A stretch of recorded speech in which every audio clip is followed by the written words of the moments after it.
ஆ வணக்கம். இங்கே சொக்கம்புதூர் ஸ்ரீ அங்காள பரமேஸ்வரி ஆலயத்திலிருந்து பேசுகிறோம். ஸோ ஸ்ரீ அங்காள பரமேஸ்வரி ஆலயத்துடைய 132வது மகோத்சவ திருவிழா, அதனுடைய மயான பூஜை நிகழ்வுக்கு இங்கே வந்திருக்கோம். இது சொக்கம்புதூர் மயானம்.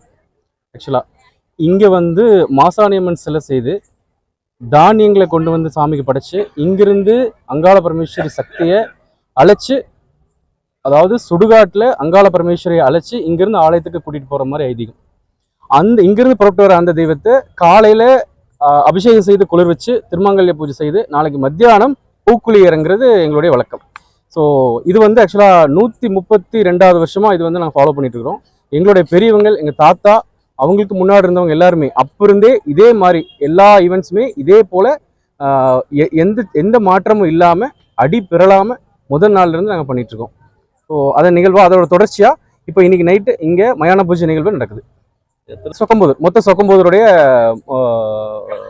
மக்கள் செய்கிறது தான். நாங்கள் வந்து சொக்கம் குடும்பம். ஆக்சுவலாக சொக்கம் குடும்பம் சொக்கம்புதூர்ல மிகப்பெரிய எண்ணிக்கையில் இருக்கிற குடும்பம்.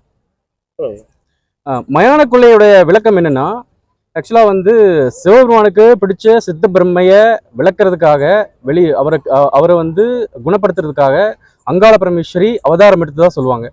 இதோட ஆக்சுவலாக தாத்பரியம் வந்து தண்டகாருண்யம் அப்படின்னு சொல்லப்படுற விழுப்புரம் மாவட்டத்துக்கு பக்கத்தில் இருக்கிற மேல்மலையனூர் கோவிலில் முதலா அங்காள பரமேஸ்வரி ராத்திரி நேரத்தில் பேய்களோட பேயாகவும் ஆவிகளோட ஆவிகளாகவும் வந்து ஆடினதா ஐதீகம். ஸோ அந்த ஒரு நிகழ்வு தான் சிவபெருமானுடைய சித்த பிரம்மை தெளிஞ்சதாகவும் ஐதீகம். அதனுடைய தொடர்ச்சியாக தான் நாங்கள் இங்கே சொக்கம்புதூர் அங்காள பரமேஸ்வரி ஆலயத்தில் நாங்கள் வந்து அர்த்தராத்திரியில் மயானத்தில் இந்த மயான கொலை நடத்துகிறோம். இந்த தருணத்தில் அங்காள பரமேஸ்வரி இந்த இடத்துல வந்து எல்லாத்து கூடவும் கூட்டத்தோட கூட்டமாக எங்களுள்ள ஒவ்வொருத்தராக வந்து ஆடுவாங்க, இங்கிருந்து அவதரிப்பாங்க அப்படிங்கிறது எங்கள் நம்பிக்கை. ஸோ இங்கிருந்து அழைச்சிட்டு போகிற அந்த தெய்வத்தை நாங்கள் கோயிலில் போய் காலையில் குளிர்விச்சு எங்களுடைய பூக்குழி பிரார்த்தனையை செய்ய போகிறோம். காலையில் ஆக்சுவலாக இங்கிருந்து அதான் சொன்ன மாதிரி இங்கிருந்து அழைச்சிட்டு போகிற தெய்வத்துக்கு காலையில் மகா அபிஷேகம் நடக்கும். ஸோ சாமியை குளிர்விச்சு திருக்கல்யாண பூஜை நடத்தி பூக்குழி இறங்குற அந்த நிகழ்வு நடக்கும்.